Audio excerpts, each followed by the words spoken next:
जय हिंद, वंदे मातरम। दोस्तों, स्वागत है आज के नए क्लास में। आज आप लोग के लिए लाया हूं जीके जीएस का 50 मोस्ट इंपोर्टेंट क्वेश्चन जो रेलवे ग्रुप डी एग्जाम के लिए बहुत ही इंपॉर्टेंट होने वाला है। तो दोस्तों, इस वीडियो को शुरू से अंत तक जरूर देखिएगा, क्योंकि आज का जो प्रश्न है हमारा वो हाल फिलहाल एग्जाम में बार बार पूछे जा रहे हैं। तो दोस्तों, चलिए शुरू करते हैं आज की अपने क्लास को। तो आज का पहला प्रश्न हो जाएगा हमारा, समान नागरिक संहिता का मुख्य उद्देश्य क्या है। दोस्तों, समान नागरिक संहिता का मुख्य उद्देश्य क्या है? तो आपका राइट आंसर हो जाएगा ऑप्शन नंबर बी, यानी कि दोस्तों सभी धर्मों में समान अधिकार है। दोस्तों, सभी धर्मों में समान अधिकार आपका बिल्कुल राइट आंसर हो जाएगा। अगला प्रश्न हमारा, पोषण अभियान का मुख्य लक्ष्य क्या है। तो आपका राइट आंसर हो जाएगा ऑप्शन नंबर सी, यानी कि मातृ एवं बाल पोषण है। दोस्तों, मातृ एवं बाल पोषण आपका बिल्कुल राइट आंसर हो जाएगा, जो कि पोषण अभियान का मुख्य उद्देश्य है। अगला प्रश्न हमारा, गैर संचारी रोग यानी कि दोस्तों गैर संचारी रोग नियंत्रण पहला कौन सी है। दोस्तों, गैर संचारी जो रोग है सबसे पहले नियंत्रण किस पर हुआ था। तो आपका राइट आंसर हो जाएगा ऑप्शन नंबर सी, यानी कि राष्ट्रीय कार्यक्रम पे हुआ था। दोस्तों, राष्ट्रीय कार्यक्रम आपका बिल्कुल राइट आंसर हो जाएगा। अगला प्रश्न हमारा, यदि तार की लंबाई यानी कि टाइम्स 2 और मोटर की लंबाई डिवाइड 2 प्रतिरोध होगा तो क्या होगा। तो आपका राइट आंसर हो जाएगा दोस्तों ऑप्शन नंबर बी, यानी कि 4 गुना हो जाएगा। दोस्तों, 4 गुना आपका बिल्कुल राइट आंसर हो जाएगा। अगला प्रश्न हमारा, FRBM अधिनियम किससे कम करने हेतु पेश किया गया। तो आपका राइट आंसर हो जाएगा ऑप्शन नंबर बी, यानी कि सार्वजनिक ऋण को कम करने के लिए किया गया। दोस्तों, सार्वजनिक ऋण आपका बिल्कुल राइट आंसर हो जाएगा। अगला प्रश्न है हमारा, पश्चिमी घाट में वृष्ट छाया प्रभाव का क्या कारण है। दोस्तों, पश्चिमी घाट में वृष्ट छाया प्रभाव का क्या कारण है। तो आपका राइट आंसर हो जाएगा ऑप्शन नंबर सी, यानी कि पश्चिमी घाट से अवरोध को है। दोस्तों, पश्चिमी घाट से अवरोध आपका बिल्कुल राइट आंसर हो जाएगा। अगला प्रश्न हमारा, 2011 में सामान्य लिंगानुपात यानी कि दोस्तों प्रति 1000 पुरुष कितना था। तो आपका राइट आंसर हो जाएगा दोस्तों ऑप्शन नंबर बी, यानी कि 943 था। दोस्तों, 943 आपका बिल्कुल राइट आंसर हो जाएगा, अच्छे से याद रखिएगा। अगला प्रश्न हो जाएगा हमारा, केंद्र राज्य का कर वितरण कौन करता है। दोस्तों, केंद्र राज्य का कर वितरण कौन करता है। तो आपका राइट आंसर हो जाएगा ऑप्शन नंबर बी, यानी कि वित्त आयोग करता है। दोस्तों, वित्त आयोग आपका बिल्कुल राइट आंसर हो जाएगा। अगला प्रश्न हमारा, मीन कैंप पुस्तक के लेखक कौन है। दोस्तों, जो पुस्तक है हमारा मीन कैंप पुस्तक के लेखक कौन है। तो आपके राइट आंसर हो जाएंगे ऑप्शन नंबर सी, यानी कि एडोल्फ हिटलर है। दोस्तों, एडोल्फ हिटलर आपके बिल्कुल राइट आंसर हो जाएंगे। अगला प्रश्न है हमारा दोस्तों, गंधार की बौद्ध मूर्ति किस शैली का प्रभाव दर्शाती है। दोस्तों, गंधार की बौद्ध मूर्तियां जो है किस शैली का प्रभाव दर्शाती हैं। तो आपका राइट आंसर हो जाएगा ऑप्शन नंबर बी, यानी कि फारसी का प्रभाव दर्शाती है। दोस्तों, फारसी आपका बिल्कुल राइट आंसर हो जाएगा।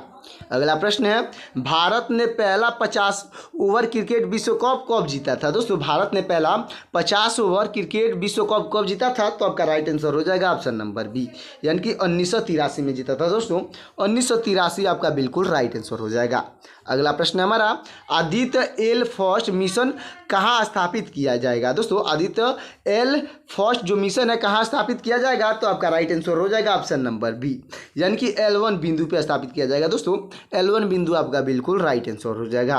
अगला प्रश्न है हमारा, भूमिगत तरल पदार्थों से भूकंपों में वृद्धि का कारण क्या है। दोस्तों, एक बार क्वेश्चन समझिएगा, भूमिगत तरल पदार्थों से भूकंप जो आते हैं वृद्धि का कारण पूछा है। तो आपका राइट आंसर हो जाएगा ऑप्शन नंबर बी, यानी कि इंजेक्शन और उत्पादन है। दोस्तों, इंजेक्शन और उत्पादन आपका बिल्कुल राइट आंसर हो जाएगा। अगला प्रश्न हमारा, मथुरा मूर्ति कला की मुख्य विशेषता क्या है। तो आपका राइट आंसर हो जाएगा ऑप्शन नंबर बी, यानी कि दोस्तों हिंदू देवताओं की प्रतिमा है। दोस्तों, हिंदू देवताओं की प्रतिमा आपका बिल्कुल राइट आंसर हो जाएगा। अगला प्रश्न है हमारा, अरुंधति राय को बुलाकर पुरस्कार कब मिला। दोस्तों, अरुंधति राय को बुलकर पुरस्कार कब मिला, जो कि गॉड ऑफ स्मॉल थिंग्स है। दोस्तों, जो कि गॉड ऑफ स्मॉल थिंग है। तो आपका राइट आंसर हो जाएगा ऑप्शन नंबर बी, यानी कि 1997 में मिला था। दोस्तों, 1997 आपका बिल्कुल राइट आंसर हो जाएगा। अगला प्रश्न है, किस राज्य में ग्रामीण जनसंख्या का अनुपात सर्वाधिक है। तो आपका राइट आंसर हो जाएगा ऑप्शन नंबर बी, यानी कि बिहार का है। दोस्तों, बिहार आपका बिल्कुल राइट आंसर हो जाएगा। दोस्तों, आज का प्रश्न है जो बहुत ही इंपॉर्टेंट है, क्योंकि दोस्तों ये क्वेश्चन बार बार पूछे जाते हैं और ये क्वेश्चन थोड़ा घुमाए हुए हैं। तो इसलिए आपको भी थोड़ा सा कम से आपको मैं अच्छे से समझाने की कोशिश कर रहा हूँ, अच्छे से समझिएगा, क्योंकि यही क्वेश्चन बार बार पूछा जाता है। तो हमारा अगला प्रश्न हो जाएगा, प्रथम एशियाई खेलों यानी कि दोस्तों 1951 की मेजबानी किसने की। दोस्तों 1951 की जो खेल है प्रथम एशिया खेलों की मेजबानी किसने की, तो आपके राइट आंसर हो जाएंगे ऑप्शन नंबर बी यानी कि नई दिल्ली ने की। दोस्तों नई दिल्ली आपका बिल्कुल राइट आंसर हो जाएगा। अगला प्रश्न है हमारा, हॉरिजॉन संघ की स्थापना किसने की थी। दोस्तों हॉरिजॉन जो संघ है उसकी स्थापना किसने की थी, तो आपके राइट आंसर हो जाएंगे ऑप्शन नंबर बी यानी कि महात्मा गांधी ने की थी। दोस्तों महात्मा गांधी आपके बिल्कुल राइट आंसर हो जाएंगे। तो दोस्तों हमारा अगला प्रश्न हो जाएगा, गांधी जी ने रॉलेट एक्ट का विरोध क्यों किया, तो आपका राइट आंसर हो जाएगा ऑप्शन नंबर बी यानी कि दोस्तों प्रेस पर सेंसरशिप के कारण विरोध किया। दोस्तों प्रेस पर सेंसरशिप आपका बिल्कुल राइट आंसर हो जाएगा। अगला प्रश्न हमारा, क्वाड समूह में कौन सा 4 देश शामिल है। दोस्तों जो क्वाड समूह का देश है उसमें कौन सा 4 देश शामिल है, तो आपका राइट आंसर हो जाएगा ऑप्शन नंबर बी यानी कि अमेरिका, जापान, भारत और ऑस्ट्रेलिया शामिल है। दोस्तों अमेरिका, जापान, भारत और ऑस्ट्रेलिया आपका बिल्कुल राइट आंसर हो जाएगा। अगला प्रश्न है, विश्व प्रसन्नता रिपोर्ट 2023 में भारत की रैंकिंग क्या है। दोस्तों विश्व प्रसन्नता रिपोर्ट 2023 में भारत की रैंक पूछा गया है, तो आपका राइट आंसर हो जाएगा ऑप्शन नंबर बी यानी कि 118वां देश पे है। दोस्तों 118वां आपका बिल्कुल राइट आंसर हो जाएगा। अगला प्रश्न हमारा, द एक्सीडेंटल प्राइम मिनिस्टर किस पीएम पर आधारित है। दोस्तों द एक्सीडेंटल प्राइम मिनिस्टर किस पीएम यानी कि किस प्रधानमंत्री पे आधारित है, तो आपका राइट आंसर हो जाएगा ऑप्शन नंबर सी यानी कि डॉक्टर मनमोहन सिंह पे आधारित है। दोस्तों डॉक्टर मनमोहन सिंह आपके बिल्कुल राइट आंसर हो जाएंगे। अगला प्रश्न हमारा, एसटी की फास्टर पहला का उद्देश्य क्या है। दोस्तों एसटी की फास्टर पहला का उद्देश्य क्या है, तो आपका राइट आंसर हो जाएगा ऑप्शन नंबर ए यानी कि दोस्तों आदेशों का त्वरित प्रसारण है। दोस्तों आदेशों का त्वरित प्रसारण आपका बिल्कुल राइट आंसर हो जाएगा। तो दोस्तों हमारा अगला प्रश्न हो जाएगा, मजिस्ट्रेट की मंजूरी बिना कितने समय तक हिरासत में रख सकते हैं। तो दोस्तों आपका राइट आंसर हो जाएगा ऑप्शन नंबर बी यानी कि 24 घंटे तक हिरासत में रख सकते हैं। दोस्तों 24 घंटा आपका बिल्कुल राइट आंसर हो जाएगा।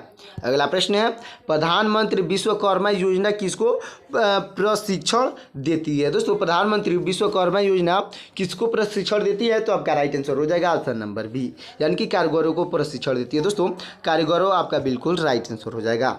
अगला प्रश्न है हमारा, संसद कब राज्य सूची का कानून बन सकती है। दोस्तों जो संसद है कब राज्य सूची की कानून बन सकती है, तो आपका राइट आंसर हो जाएगा ऑप्शन नंबर बी यानी कि अंतर्राष्ट्रीय संधि लागू करने पर। दोस्तों अंतर्राष्ट्रीय संधि लागू करने पर जो संसद है वो राज्य सूची का पर कानून बन सकती है, अच्छे से याद रखिएगा। अगला प्रश्न है, पहला क्रिकेट विश्व कप यानी कि 1975 कहाँ आयोजित हुआ था, तो आपका राइट आंसर हो जाएगा ऑप्शन नंबर बी यानी कि इंग्लैंड में स्थापित हुआ था। दोस्तों इंग्लैंड आपका बिल्कुल राइट आंसर हो जाएगा, अच्छे से याद रखिएगा। अगला प्रश्न हमारा, बिमसेट। दोस्तों बिम्सटेक जो है का पूर्ण रूप पूछा गया है। दोस्तों बिमसेट का पूर्ण रूप क्या हो जाएगा, तो आपका राइट आंसर हो जाएगा ऑप्शन नंबर बी यानी कि दोस्तों बे ऑफ बंगाल इनिशिएटिव होगा। दोस्तों बे ऑफ बंगाल इनिशिएटिव आपका बिल्कुल राइट आंसर हो जाएगा। अगला प्रश्न है, सोहो मिशन का मुख्य उद्देश्य क्या है, तो आपका राइट आंसर हो जाएगा ऑप्शन नंबर बी यानी कि सूर्य के बारे में जानकारी करना है। दोस्तों सोहो का मुख्य उद्देश्य हो जाएगा सूर्य के बारे में जानकारी इकट्ठा करना, अच्छे से याद रखिएगा। अगला प्रश्न हमारा, मानव में पारिस्थितिक तंत्र को कैसे प्रभावित किया है। दोस्तों मानव ने पारिस्थितिक तंत्र को कैसे प्रभावित किया है, तो आपका राइट आंसर हो जाएगा ऑप्शन नंबर बी यानी कि भूमि उपयोग में परिवर्तन से। दोस्तों भूमि उपयोग में परिवर्तन आपका बिल्कुल राइट आंसर हो जाएगा। अगला प्रश्न है, पौधों में जाइलम का उद्देश्य क्या है। दोस्तों पौधों में जाइलम का मुख्य कार्य पूछा है कि क्या है, तो आपका राइट आंसर हो जाएगा ऑप्शन नंबर बी यानी कि जल और खनिज परिवहन करना। दोस्तों जल और खनिज का परिवहन करना आपका बिल्कुल राइट आंसर हो जाएगा। अगला प्रश्न है, कम रोशनी में आँख की पुतली क्या होता है। दोस्तों कम रोशनी में आँख की जो पुतली होता है उसका क्या होता है, तो आपका राइट आंसर हो जाएगा ऑप्शन नंबर बी यानी कि फैल जाता है। दोस्तों फैल जाती है आपका बिल्कुल राइट आंसर हो जाएगा। अगला प्रश्न है हमारा, सरकारी बजट का मुख्य उद्देश्य क्या है, तो आपका राइट आंसर हो जाएगा दोस्तों ऑप्शन नंबर बी यानी कि सार्वजनिक धन आवंटित करना है। दोस्तों सार्वजनिक धन आवंटित करना आपका बिल्कुल राइट आंसर हो जाएगा। अगला प्रश्न है, मुगल वास्तुकला में फारसी शैली से प्रेरित विशेषता क्या है, तो आपका राइट आंसर हो जाएगा ऑप्शन नंबर सी यानी दोस्तों बड़े गुंबद और ईवान है। दोस्तों बड़े गुंबद और ईवान आपका बिल्कुल राइट आंसर हो जाएगा। अगला प्रश्न हमारा, राष्ट्रपति भवन का निर्माण किस वर्ष पूरा हुआ, तो आपका राइट आंसर हो जाएगा दोस्तों ऑप्शन नंबर सी यानी कि 1929 में पूरा हुआ। दोस्तों 1929 आपका बिल्कुल राइट आंसर हो जाएगा। अगला प्रश्न है, सलमान रुश्दी की किस किताब ने 1981 बुकर जीता, तो तो आपका राइट आंसर हो जाएगा ऑप्शन नंबर बी। यानी दोस्तों मिडनाइट चिल्ड्रन में जीता है दोस्तों, मिडनाइट्स चिल्ड्रन आपका बिल्कुल राइट आंसर हो जाएगा। अगला प्रश्न हमारा, खुशवंत सिंह द्वारा कौन सी पुस्तक नहीं लिखी गई है? तो आपका राइट आंसर हो जाएगा ऑप्शन नंबर सी। यानी कि दोस्तों ये सूटेबल रॉय दोस्तों, जो एक सूटेबल रॉय जो है बॉय है, वो खुशवंत सिंह के द्वारा नहीं लिखी गई है, बाकी सब ये तीनों जो है वो खुशवंत सिंह के द्वारा लिखी गई है। अगला प्रश्न हमारा, पंचरत्न कृति की रचना किसने की? दोस्तों जो पंचरत्न कृति है उनकी रचना किसने की है? तो आपके राइट आंसर हो जाएंगे ऑप्शन नंबर ए। यानी दोस्तों त्यागराज ने की थी दोस्तों, त्यागराज आपके बिल्कुल राइट आंसर हो जाएंगे। अगला प्रश्न है, 2011 में किस राज्य का घनत्व सर्वाधिक था? तो आपका राइट आंसर हो जाएगा दोस्तों ऑप्शन नंबर सी। यानी कि बिहार का घनत्व सर्वाधिक था, तो बिहार आपका बिल्कुल राइट आंसर हो जाएगा। अगला प्रश्न है, 2011 में सबसे अधिक जनसंख्या वाला जिला कौन सा था? दोस्तों 2011 की जनगणना के अनुसार सबसे अधिक जनसंख्या वाला जिला कौन सा है? तो आपका राइट आंसर हो जाएगा ऑप्शन नंबर बी, यानी कि थाने था दोस्तों, थाने आपका बिल्कुल राइट आंसर हो जाएगा। अगला प्रश्न है हमारा, 2006 एशियाई खेलों में ड्रग टेस्ट में कौन सा असफल हुआ? तो आपका राइट आंसर हो जाएगा ऑप्शन नंबर सी। यानी दोस्तों शांति सुंदर राजन असफल हुए थे दोस्तों, शांति सुंदर राजन आपके बिल्कुल राइट आंसर हो जाएंगे। अगला प्रश्न हो जाएगा हमारा, 1853 में किस चीज़ की शुरुआत ने अर्थव्यवस्था बदली? तो आपका राइट आंसर हो जाएगा दोस्तों, आपका राइट आंसर हो जाएगा ऑप्शन नंबर बी, यानी कि रेलवे ने अर्थव्यवस्था को बदली थी दोस्तों, रेलवे आपका बिल्कुल राइट आंसर हो जाएगा। अगला प्रश्न है, दक्षिण एशिया यानी कि साउथ एशिया में कितने देश हैं? तो आपका राइट आंसर हो जाएगा दोस्तों, आपका राइट आंसर हो जाएगा ऑप्शन नंबर सी, यानी कि 8 देश हैं दोस्तों, 8 आपका बिल्कुल राइट आंसर हो जाएगा। अगला प्रश्न है हमारा, HDI का पूर्ण रूप क्या है? दोस्तों HDI का फुल फॉर्म क्या है? तो आपका राइट आंसर हो जाएगा दोस्तों ऑप्शन नंबर बी, यानी कि ह्यूमन डेवलपमेंट इंडेक्स है दोस्तों, ह्यूमन डेवलपमेंट इंडेक्स आपका बिल्कुल राइट आंसर हो जाएगा। अगला प्रश्न है, राष्ट्रीय महिला दिवस किसके सम्मान में है? दोस्तों राष्ट्रीय महिला दिवस जो मनाया जाता है किसके सम्मान में मनाया जाता है? तो आपका राइट आंसर हो जाएंगे ऑप्शन नंबर बी, यानी कि सरोजिनी नायडू के सम्मान में मनाया जाता है दोस्तों, सरोजिनी नायडू आपके बिल्कुल राइट आंसर हो जाएंगी। अगला प्रश्न है हमारा, हिमालय के ग्लेशियरों के सिकुड़ने का क्या मुख्य कारण है? दोस्तों हिमालय के ग्लेशियरों को सिकुड़ने का मुख्य उद्देश्य यानी कि कारण क्या है? तो आपका राइट आंसर हो जाएगा ऑप्शन नंबर बी, यानी कि ग्लोबल वार्मिंग है दोस्तों, ग्लोबल वार्मिंग आपका बिल्कुल राइट आंसर हो जाएगा। अगला प्रश्न है, 2011 में भारत के जनसंख्या घनत्व कितना था? तो आपका राइट आंसर हो जाएगा ऑप्शन नंबर सी, यानी कि 382 था दोस्तों, 382 आपका बिल्कुल राइट आंसर हो जाएगा। अगला प्रश्न है हमारा, 2011 में भारत की साक्षरता दर कितनी थी? तो आपका राइट आंसर हो जाएगा ऑप्शन नंबर बी, यानी कि 74.04% थी दोस्तों, 74.04% आपका बिल्कुल राइट आंसर हो जाएगा। अगला प्रश्न है, 2011 में सर्वाधिक जनसंख्या वाला राज्य कौन सा था? तो आपका राइट आंसर हो जाएगा ऑप्शन नंबर सी, यानी कि उत्तर प्रदेश था दोस्तों, उत्तर प्रदेश आपका बिल्कुल राइट आंसर हो जाएगा। और दोस्तों अभी भी है उत्तर प्रदेश का जनसंख्या सबसे अधिक, अच्छे से याद रखिएगा।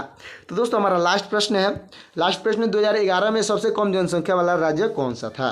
तो आपका राइट आंसर हो जाएगा ऑप्शन नंबर बी, यानी कि सिक्किम था दोस्तों, सिक्किम आपका बिल्कुल राइट आंसर हो जाएगा। तो दोस्तों ये वीडियो कैसा लगा एक प्यारा सा इमोजी में कमेंट करिएगा। साथ ही साथ दोस्तों वीडियो अच्छा लगा हो तो वीडियो को लाइक कर दीजिएगा और चैनल को सब्सक्राइब कर दीजिएगा। साथ ही साथ बेल आइकन को प्रेस करके अपने दोस्तों के पास शेयर कर दीजिएगा, ताकि मेरा latest video, topic wise video, current affair video और जीके जीएस का मोस्ट इंपॉर्टेंट वीडियो आप तक जल्द से जल्द मिल सके। तो दोस्तों मिलते हैं किसी और वीडियो में, तब तक के लिए जय हिंद, जय भारत।